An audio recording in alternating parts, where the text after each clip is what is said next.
এই গল্পটা হলো রাজু আর তার প্রেমিকাকে নিয়ে। মা, আমি আজকে একটা কাজের জন্য বাইরে যাব একটু।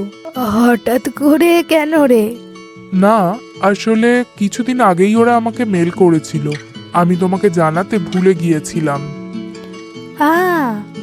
আচ্ছা আচ্ছা, ঠিক আছে বাবা, যাস তুই। মা, তুমি সাবধানে থেকো কিন্তু, আর ওষুধগুলো নিয়মিত খেও, নইলে আমার দুশ্চিন্তা হবে। বাবা, তুইও সাবধানে যাস, অনেক দিনের জন্য যাবি, সাবধানে থাকবি সেখানে। মা, তুমি এত চিন্তা করো না তো, আমি যত তাড়াতাড়ি পারবো তত তাড়াতাড়ি কাজ সেরে এখানে ফিরে আসার চেষ্টা করব। ঠিক আছে, কিন্তু সাবধানে গাড়ি চালাস। আচ্ছা মা।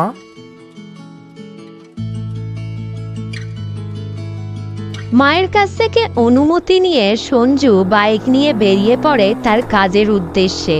সঞ্জুকে গাড়ি চালিয়ে প্রায় অনেকটা পথ যেতে হবে, সেই কারণে সঞ্জু বাড়ি থেকেই নিজের বন্দোবস্ত করে এসেছিল।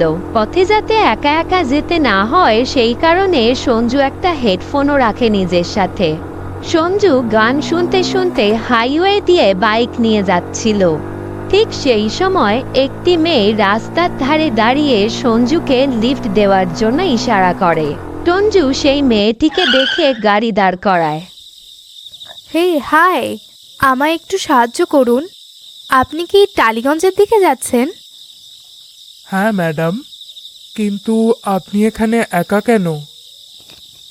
আসলে আমার গাড়িটা খারাপ হয়ে গেছে, এই হাইওয়েতে কেউই দাঁড়াচ্ছে না। আপনাকে দেখে ভীষণ দয়ালু মনে হলো। আপনি যদি কিছু মনে না করেন তাহলে একটা কথা বলি আপনাকে।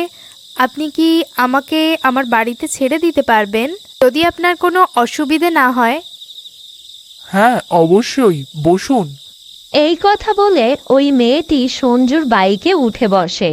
তারপর দুজনে টালিগঞ্জের উদ্দেশ্যে রওনা হয়। আচ্ছা ম্যাডাম, আপনি কি করেন? প্রবলেম থাকলে বলার দরকার নেই। আমি এখন কলেজে পড়ি। ও আচ্ছা, তাহলে আপনার কোন স্ট্রিম? আমার সায়েন্স মানে বায়োলজি। ও বাহ।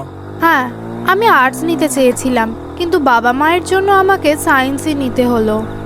আচ্ছা, আপনি কি করেন, যদি আপনার বলতে অসুবিধা না থাকে? আমি একটা প্রাইভেট কোম্পানিতে আছি। আমার বাবারও একটা প্রাইভেট কোম্পানি আছে। ও তাই? কোথায় তোমার বাবার অফিস?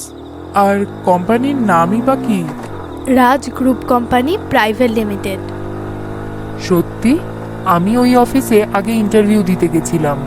এইভাবেই সঞ্জু আর ওই মেয়েটি কথা বলতে বলতে প্রায় অনেক রাস্তা পেরিয়ে আসে। টালিগঞ্জের কাছাকাছি এসে সঞ্জু বলে, আচ্ছা, আমরা তো টালিগঞ্জে ঢুকেই পড়লাম, এবার কোন দিকে যাব আমরা? ও, তুমি এবার বাম দিকে চলো। মেয়েটি যেই দিকে যাওয়ার কথা বলে সঞ্জু সেই মেয়েটিকে নিয়ে সেই ডিরেকশনেই চলতে শুরু করে। আর কিছুক্ষণ পর তারা ওই মেয়েটির বাড়ির সামনে পৌঁছে যায়। হ্যাঁ, তাহলে আমরা ফাইনালি চলেই এলাম তোমার বাড়ি। তোমার বাড়িটা তো ভীষণ সুন্দর। কোনো উত্তর না পেয়ে সঞ্জু হঠাৎ পিছনের দিকে ঘোরে, আর ঘুরেই সে দেখে মেয়েটি সেখানে ছিল না। এই দেখে সঞ্জু ভীষণ অবাক হয়ে যায়। তারপর সঞ্জু মোটরবাইক থেকে নেমে চারদিকে সেই মেয়েটিকে খুঁজতে থাকে। সঞ্জু তখন দেখতে পায় ওই মেয়েটি হাঁটতে হাঁটতে তার বাড়ির দিকে চলে যাচ্ছে। সঞ্জু তখন ছুটতে ছুটতে ওই মেয়েটির পিছনে যায়, কিন্তু সঞ্জু যখন ওই মেয়েটির কাঁধে গিয়ে হাত রাখে তখন ওই মেয়েটির মাথা সঙ্গে সঙ্গে সঞ্জুর দিকে ঘুরে তাকায়। তারপর মেয়েটা নিজের ডাইনি রূপে ফিরে আসে। এটা দেখার পর সঞ্জু ভীষণ ভয় পেয়ে যায়। এই দৃশ্য দেখার পর থেকে সঞ্জু মানসিক ভারসাম্যহীন হাসপাতালে ভর্তি থাকে। সঞ্জু তার সামনে সবসময় যেন সেই আত্মাগুলোকে দেখতে পেত আর ভয়ে কাঁপত।